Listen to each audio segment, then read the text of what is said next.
Ôtez pas tout ça, bien-aimés frères et sœurs. L'Iran a gagné la guerre. L'Iran a frappé dur l'État hébreu, a arrêté l'hégémonie israélienne. L'Iran a arrêté net les États-Unis. Oui, l'Iran a stoppé les États-Unis. Je vous ai dit la dernière fois que Trump tremblait. Hein? Il respirait vite là, parce que pour annoncer qu'il envoyait, parce qu'il ne savait pas ce qu'il devait l'attendre. L'Iran a envoyé seulement 14 missiles sur la base américaine au Qatar. 14 missiles. Avant d'envoyer 14 missiles, l'Iran a appelé le Qatar pour dire « j'envoie des missiles. C'est pas pour toi, c'est pour la base américaine. Là. J'ai affaire à eux. » Et il a appelé Donald Trump, il dit « je t'envoie mes missiles. » L'Iran a toujours agi comme ça. L'Iran avertit. Ce que vous avez vu là, ce n'est pas une riposte, c'est un avertissement. Je dis, ce n'est pas une riposte, c'est un avertissement.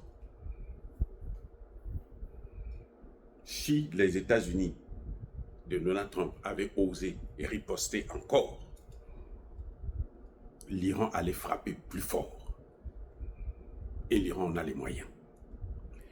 C'est-à-dire que c'est comme si j'ai entendu des gens, des pro-Netanyahou, nous faire croire que l'Iran est par terre, l'Iran est isolé. Non. L'Iran a réglé tous ses problèmes avec les pays arabes. Écoutez bien, l'Iran n'a plus de problème avec l'Arabie Saoudite essentiellement. C'était le plus dur. L'Iran a réglé ses problèmes. Tous les pays arabes soutiennent l'Iran. Ils ne soutiennent pas Israël. C'est comme vous dites là, c'est faux. Ils soutiennent l'Iran. En tout cas, la grande majorité. Même si ils ont des bases militaires américaines.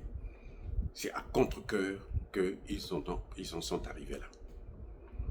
Quand vous suivez bien le début de l'histoire entre Israël et l'Iran, en avril et septembre 2024, l'Iran avait fait la même chose comme ils ont fait alors la base militaire américaine au Qatar. Ils ont envoyé avant d'envoyer, ils ont dit aux Américains, je vais envoyer des missiles en Iran. J'ai votre fils là, j'envoie des missiles. Les Américains, les Français, Anglais, Allemands se sont tous mis là pour intercepter ces missiles. Ça fait plusieurs heures pour arriver là-bas. Mais ça, ce n'était pas des vrais missiles. C'était les vieux trucs qu'il avait là. Un avertissement. L'Iran a averti à 2 reprises. C'est pour ça que Netanyahou a cru que, oh, on va continuer à faire la même chose, il ne fera rien. Quand il a fait encore là, vous avez vu le résultat? Qu'est-ce qui s'est passé? Non, l'Iran a toujours été comme ça. L'Iran n'est pas comme les États-Unis qui attaquent un petit pays comme l'Iran et ils n'avertissent même pas. Trump envoie les avions qui sont allés bombarder là. Il envoie certains avions à la base Diego Garcia là. D'autres ils envoient au Qatar, ils envoient partout pour faire croire que, pour divertir le monde, pour prendre l'Iran par surprise. L'Iran n'a pas fait ça. Entre Trump, entre les États-Unis et l'Iran, qui est le plus fort? Mais c'est l'Iran. Parce que l'Iran vous dit, écoute, je veux faire ça. Et il le fait. Devant vous tous. Il le fait. L'Iran avait averti aussi Israël que si tu continues à me chercher des problèmes, tu vas voir ce qui va t'arriver. Israël n'a pas entendu. Netanyahou a insisté. Et la 3e fois, on a vu ce que ça donnait. Trump a remercié l'Iran de lui avoir averti. Parce que l'Iran ne voulait pas, l'Iran ne veut pas la guerre.